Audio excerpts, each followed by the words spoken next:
Put it in, and Ward has peeled away, and Ward has scored. Well, they were waiting for the flag, Wolves, and it didn't come.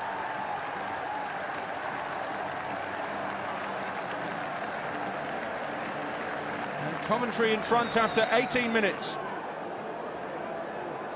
It's Kitely looking to get there, and that is going to be a penalty, and a chance for Wolves to get back into this and keep their playoff hopes alive.